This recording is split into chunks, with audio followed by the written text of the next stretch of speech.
परमेश्वर के दैनिक वचन। कहानी 2। एक बड़ा पर्वत, एक छोटी जलधारा, एक प्रचंड हवा और एक विशाल लहर।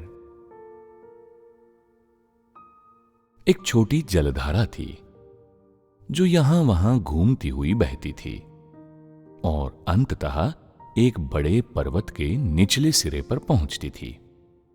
पर्वत उस छोटी जलधारा के मार्ग को रोक रहा था। अतः उस जलधारा ने अपनी कमजोर एवं धीमी आवाज में पर्वत से कहा, कृपया मुझे गुजरने दो। तुम मेरे मार्ग में खड़े हो और मेरा आगे का मार्ग रोक रहे हो। पर्वत ने पूछा, तुम कहां जा रही हो? जलधारा ने जवाब दिया, मैं अपना घर ढूंढ रही हूं।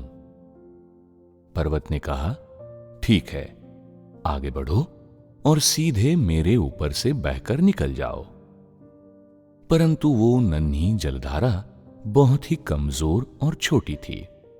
अतः उसके लिए उस विशाल पर्वत के ऊपर से बहना संभव नहीं था। वो केवल पर्वत के निचले सिरे पर ही बहती रह सकती थी। एक प्रचंड हवा रेत और कंकड़ लेकर वहां आई जहां पहाड़ खड़ा था। हवा पर्वत के ऊपर जोर से चीखी, मुझे जाने दो। पर्वत ने पूछा, तुम कहां जा रही हो? जवाब में हवा चिल्लाई, मैं पर्वत के उस पार जाना चाहती हूं। पर्वत ने कहा, ठीक है, अगर तुम मेरे सीने को चीर सकती हो तो तुम जा सकती हो। प्रचंड हवा जोर जोर से गरजने लगी, लेकिन प्रचंडता से बहने के बावजूद वो पर्वत के सीने को चीर कर नहीं निकल सकी। हवा थक गई और आराम करने के लिए रुक गई और पर्वत के दूसरी ओर एक मंद हवा बहने लगी, जिससे वहां के लोग प्रसन्न हो गए। ये लोगों को पर्वत का अभिवादन था। समुद्र के तट पर सागर की फुहार चट्टान के किनारे आहिस्ता आहिस्ता लुढ़कने लगी। अचानक एक विशाल लहर ऊपर आई और गरजती हुई पर्वत की ओर अपना मार्ग बनाने लगी। हट जाओ, विशाल लहर चिल्लाई। पर्वत ने पूछा, तुम कहां जा रही हो? अपना वेग रोकने में असमर्थ लहर गरजी, मैं अपने क्षेत्र का विस्तार कर रही हूं। मैं अपनी बाहें फैलाना चाहती हूं। पर्वत ने कहा, ठीक है, यदि तुम मेरी चोटी से गुजर सकती हो तो मैं तुम्हें रास्ता दे दूंगा। विशाल लहर थोड़ा पीछे हटी और फिर से पर्वत की ओर उमड़ने लगी, लेकिन पूरी कोशिश करके भी वो पर्वत के ऊपर से नहीं जा सकी। लहर धीरे धीरे वापस समुद्र में ही लौट सकती थी। हजारों साल तक छोटी जलधारा आहिस्ता आहिस्ता पर्वत के निचले सिरे के चारों ओर रिसती रही। पर्वत के निर्देशों का पालन करते हुए अपना रास्ता बनाकर छोटी जलधारा वापस अपने घर पहुंच गई, जहां जाकर वो एक नदी में मिल गई और नदी समुद्र में।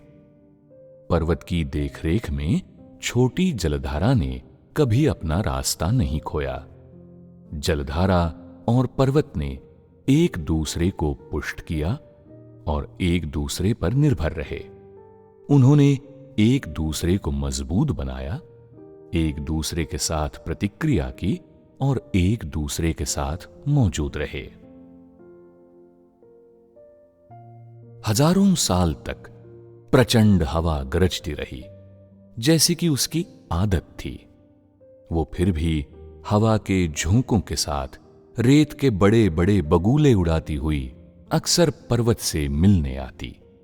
वो पर्वत को डराती, लेकिन उसके सीने को कभी नहीं चीर पाई। हवा और पर्वत एक दूसरे को पुष्ट करते रहे और एक दूसरे पर निर्भर रहे। उन्होंने एक दूसरे को मजबूत बनाया, एक दूसरे के साथ प्रतिक्रिया की और एक दूसरे के साथ मौजूद रहे। हजारों साल तक विशाल लहर कभी आराम करने के लिए नहीं रुकी और लगातार अपने क्षेत्र का विस्तार करते हुए वो निर्ममता से आगे बढ़ी। वो बार बार पर्वत की ओर गरजती और उमड़ती, लेकिन पर्वत कभी 1 इंच भी नहीं हिला। पर्वत ने समुद्र की निगरानी की और इस तरह से समुद्री जीव कई गुना बढ़े और फले फूले।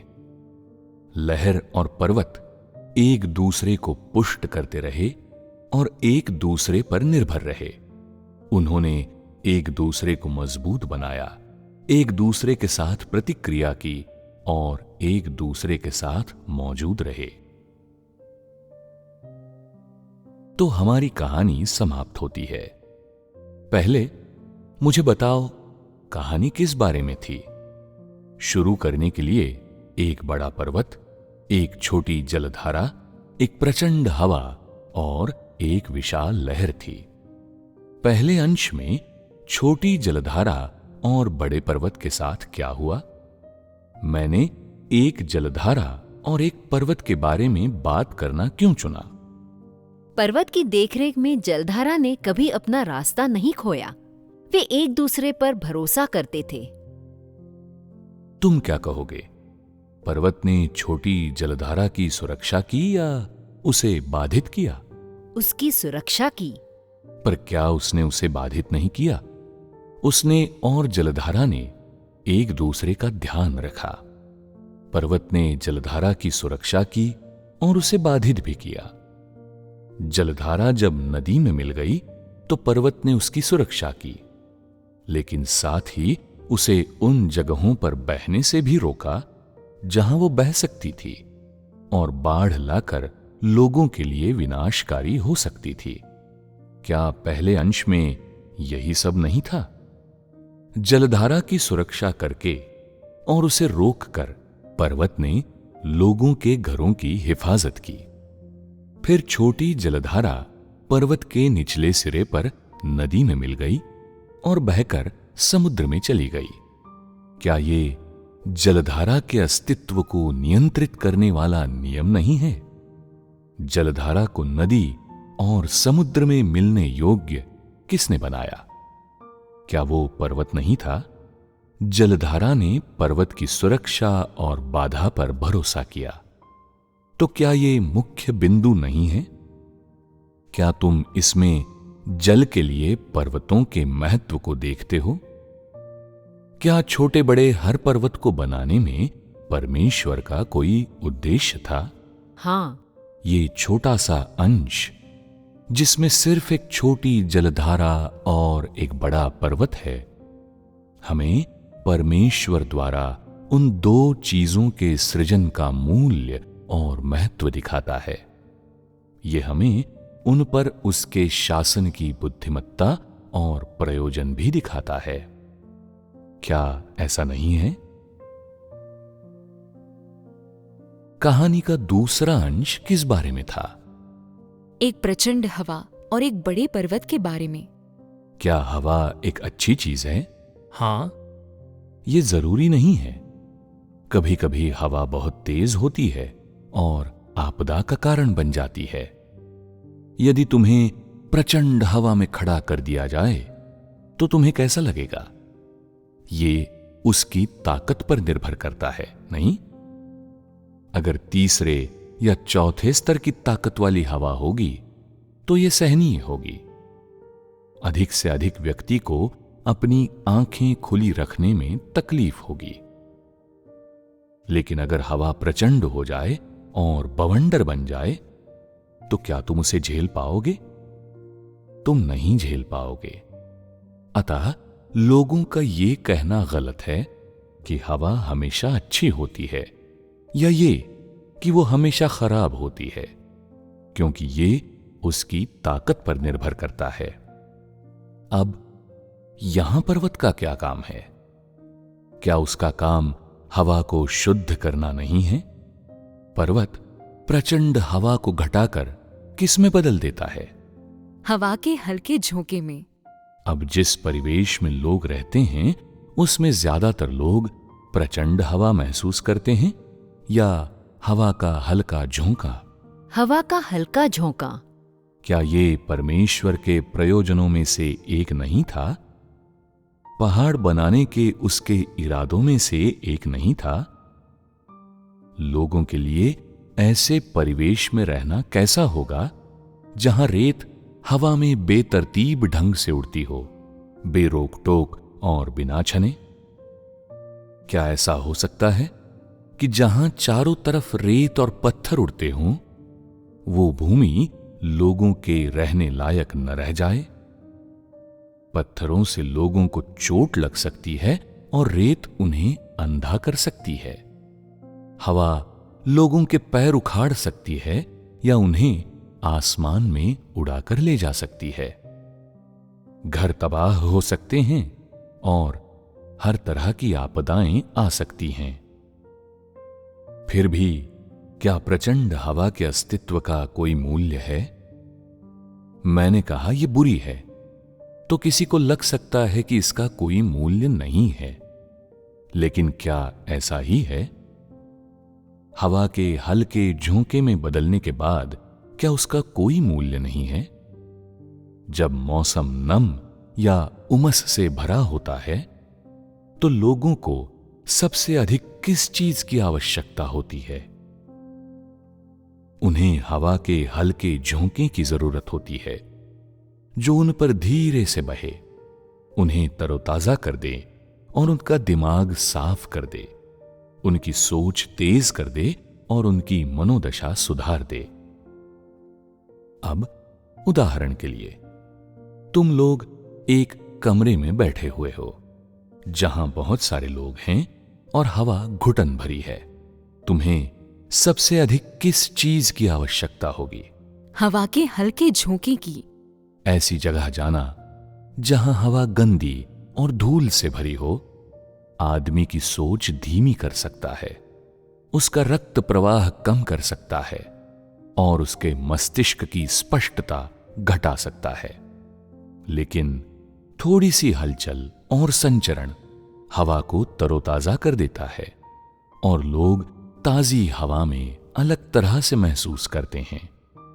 हालांकि छोटी जलधारा आपदा बन सकती है, हालांकि प्रचंड हवा आपदा बन सकती है, लेकिन जब तक पर्वत है वो उस खतरे को लोगों को फायदा पहुंचाने वाली ताकत में बदल देगा।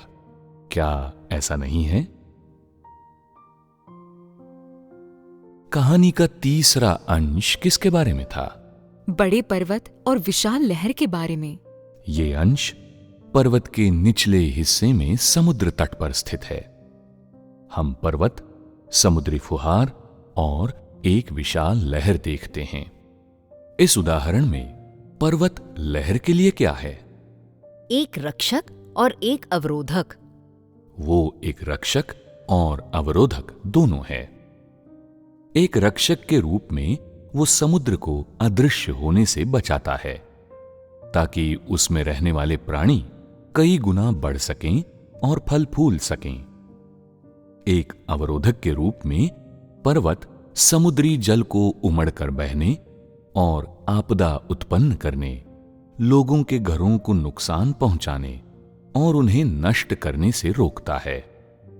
अतः हम कह सकते हैं कि पर्वत रक्षक और अवरोधक दोनों है। ये बड़े पर्वत और छोटी जलधारा, बड़े पर्वत और प्रचंड हवा और बड़े पर्वत और विशाल लहर के बीच अंतर संबंध का महत्व है। ये उनके द्वारा एक दूसरे को मजबूत बनाने, एक दूसरे के साथ प्रतिक्रिया करने और उनके सह अस्तित्व का महत्व है। परमेश्वर द्वारा बनाई गई ये चीजें अपने अस्तित्व में एक नियम और व्यवस्था द्वारा नियंत्रित होती हैं। तो इस कहानी में तुमने परमेश्वर के कौन से कार्य देखे?